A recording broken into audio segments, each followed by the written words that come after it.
The 2021-22 NBA season has brought us some great performances and in turn some great debates for the 2022 awards. That's what I'm going to be talking about today and making my picks for each award, as well as the All-NBA and All-Rookie teams. Be sure to let me know your thoughts down in the comment section below. I'm sure we'll be able to disagree on many of them. That's the nature of award picking, so be sure to give me your cases for everyone down in the comments. But let's get right into it, starting with Sixth Man of the Year. Sixth Man of the Year for me is probably the most obvious pick of any of the awards, some of which are quite controversial. But for me, Tyler Herro's the comfortable first pick, the comfortable best sixth man of any team across the NBA this season. My honorable mentions are Kelly Oubre Jr., who had a nice bounce back year in Charlotte. Hasn't been as good over the back half of the year, but has definitely been a good bench player in Charlotte. And Kevin Love, who's had a nice bounce back year and has been a very valuable bench piece to this Cleveland team throughout all of their injuries. He's been there and has played a very good role for them on this team off of the bench. His first time off the bench pretty much ever, other than some early time in Minnesota. Good bounce back here for him. But Tyler Herro, fully deserving of this, is arguably the best scorer, and in my opinion is the best scorer on this Miami Heat team, someone they're going to have to rely on heavily going into the playoffs, and plays starters minutes, but is a very good sixth man for this group. Moving on quickly to Coach of the Year, my runners-up for this are Taylor Jenkins, who has had a very good season with this Memphis Grizzlies team, severely outperforming expectations, and JB Bickerstaff, who also has outperformed expectations comfortably with Cleveland, getting them into the play-in tournament, just narrowly missing out on a playoff spot, but of course have dealt with a lot of injuries. But my winner for this is Monty Williams, leading the Suns to their best season in franchise history from a record standpoint, comfortably the best team in the NBA this year. Shout out to Monty Williams, great season from him. Moving on to the Most Improved Player Award. It is not typically an award that goes to someone that has had such a prolific season as the player that I have picked. But in this case, I do have it going to a very prolific player, a superstar, and that is Ja Morant. My runners-up for this award, Darius Garland and DeJounte Murray, who in their own right very much have a case for this award. And it was a tough pick for me to make.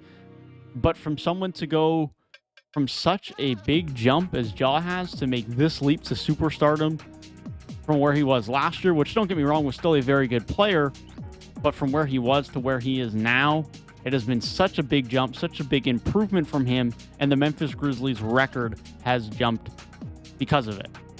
Now, Memphis have played great besides Ja, but Ja's improvements have been a big reason for why Memphis have been so good, and in turn, Ja has won my Most Improved Player of the Year. Now for the super fun ones, the ones that we are most likely to disagree on. So again, it's just an award. It's just my thoughts. It's not that deep, but let me know what you guys pick down in the comment section below. I'm going to start with Defensive Player of the Year. This is a tough one. Robert Williams is no longer in my top three, although he might have been pre-injury.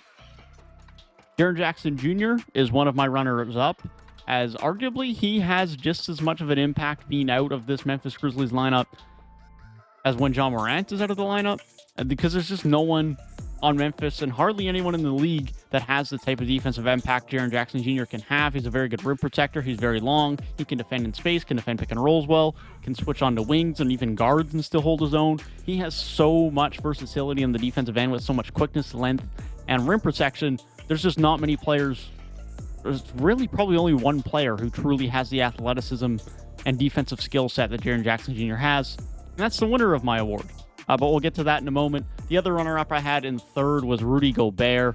As much discredit and as much hate as Rudy Gobert gets, this Utah Jazz defense is fully reliant on him and asks him to do a lot. And as much as he can get shown for having some defensive weaknesses in space and on pick and rolls, no one really shows the clips of Rudy Gobert being dominant. He gets a lot of hate, a lot of disrespect, and all of the bad moments of Rudy Gobert are what gets shown in the mainstream media, not the good. And so Rudy Gobert often gets undercredited sometimes. I have him in third. But my Defensive Player of the Year pick for this year is Giannis Antetokounmpo. He's the only guy that has that similar type of athleticism and defensive talent like Jaren Jackson Jr. has, as previously mentioned. Giannis just does everything, man. He can guard on the wing at an elite level. He can rim protect. He can man up. He does everything. Now, often he doesn't man up, and he's just kind of the safety so to speak, of this Milwaukee Bucks defense, which can, to some people, make him be discredited and say, well, the best defensive player should be the player guarding the other team's best offensive players. And Giannis can do that. He just doesn't always do it. But having someone who can play that safety role, pick up a bunch of turnovers, can read defenses, can point out things from the back seat, so to speak, to the rest of the defense, to notice things, to intercept, to protect the rim, to rotate in on the help, to get blocks, that's very valuable. And is extremely valuable to a defense. Giannis does that extremely well, has continued to do so this year, and has continued to show, especially towards the back half of the year when he's really started to turn it up a notch, how good he is on the defensive end, and continues to be my defensive player of the year this season. Heading over to the Rookie of the Year award. My top three is, of course, Scottie, Cade, and Evan Mobley, as it is for most people.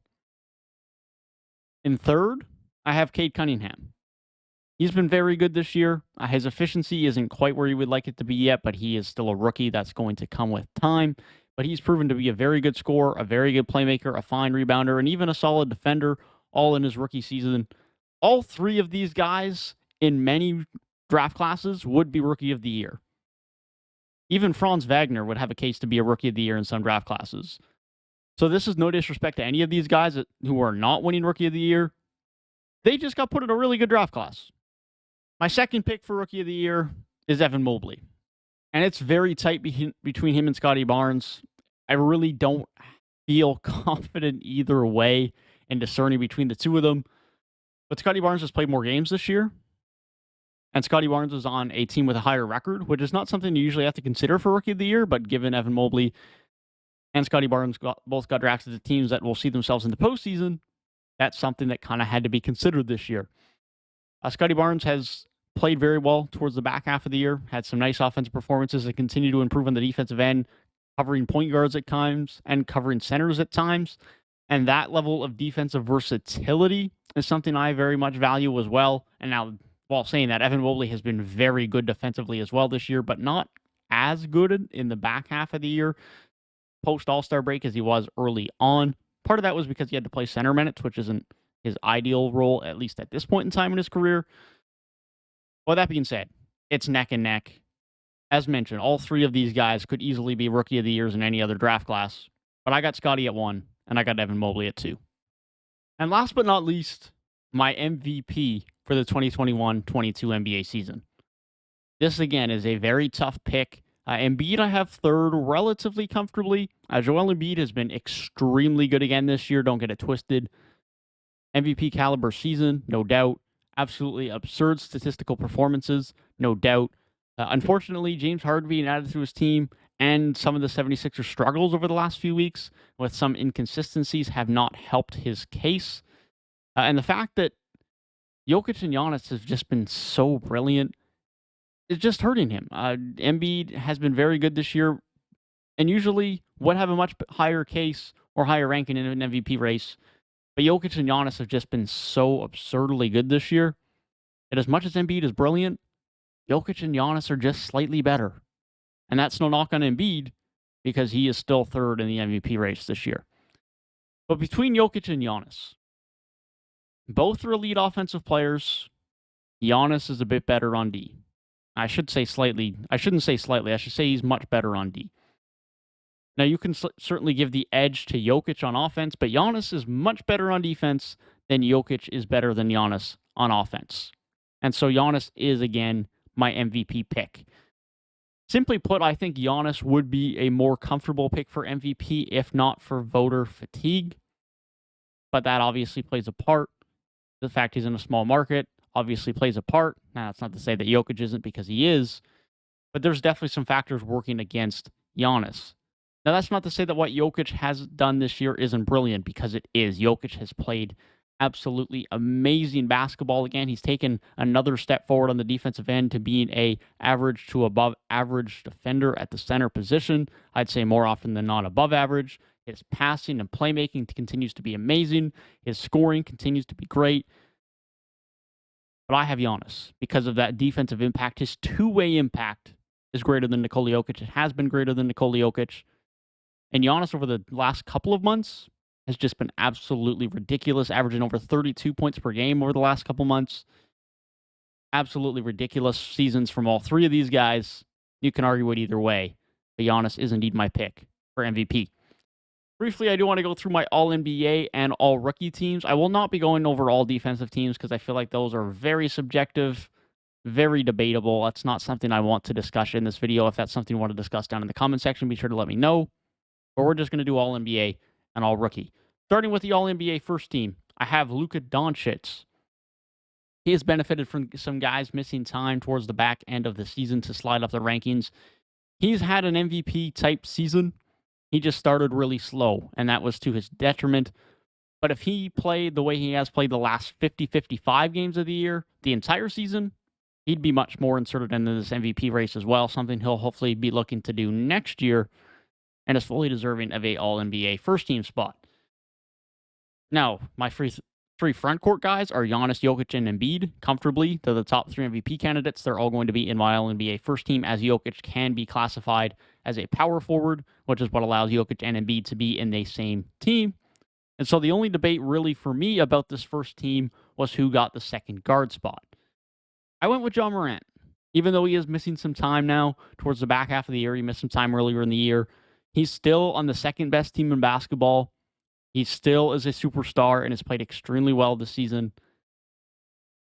He's my second best guard in the NBA this year. You can debate that, certainly, but that's my pick. All-NBA second team, a backcourt of Steph Curry and Trae Young.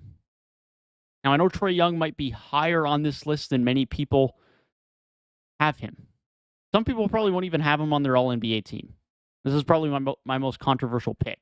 But Trae Young has been brilliant this year. The Atlanta Hawks' poor season has not been any fault of his own. His defense is bad, but he's not there for defense. That's just an expectation. The Atlanta Hawks' defense has been bad, but Trae Young has done his job very well, has played extremely well on the offensive end from a scoring and playmaking standpoint, and has very much gone under the radar. And so I could certainly make the argument for someone to be above him, but I have Trae Young in my All-NBA second team. Steph Curry is alongside him. Another great year for him. Started very hot and then cooled down a bit, but he's still on one of the best teams in basketball, has still played a very, very good on the year, and is just better than anyone else on this All-NBA third team, as far as I'm concerned. The forwards were fairly straightforward for me for this All-NBA second team. I have Jason Tatum, who has had a very good second half of the year alongside most of the Boston Celtics. Has had a very good two-way impact on the season. His defense is extremely underrated. There's a reason why the NBA's Defensive Player of the Year leaderboard right now has him, I believe, top 10, as he fully should be. He's on one of the best defenses in basketball, being one of the best defenders on the best defense in basketball. LeBron James, even though finishing outside of the postseason, has played extremely well this year, even at his old age. He continues to play extremely well, be very dominant, scoring and shooting from three pretty much more than he ever has because he's had to carry this team, and he's done everything he's done everything he's been able to do to try and help this Lakers team. It just hasn't been enough. My third pick is KD. Missed some time, obviously, and that's what gets him comfortably on the second team and what made him fall out of the MVP race. But he is just heads and tails above the caliber of anyone else in the All-NBA third team. Has rebounded extremely well from his injuries with Golden State, and has just become a solid piece for this Brooklyn Nets team that will have to get through the playing games, but he is very much a reason of why they are even in the playing games and not outside of it. For the All-NBA third team, we have DeMar DeRozan, Siakam, and Karl Anthony Towns in the front court. That leaves Jimmy Butler out as the main notable. There's probably some others, but that was the one who I had in mind, at least at the time. Let me know if there's anyone else I'm forgetting. DeMar had such a good first 40 to 50 games of the year. He has to be included. That's just point blank, period. I don't have an argument for DeMar not being in here. He was that good to start the year, even though he did tail off and the Bulls tailed off. He's still on a playoff team, and he was in MVP discussion early on for a reason. Karl Anthony Towns has been the best player on a Minnesota Timberwolves team that will likely reach the playoffs for their first time since Jimmy Butler left, and for only their second time in the last 15 years.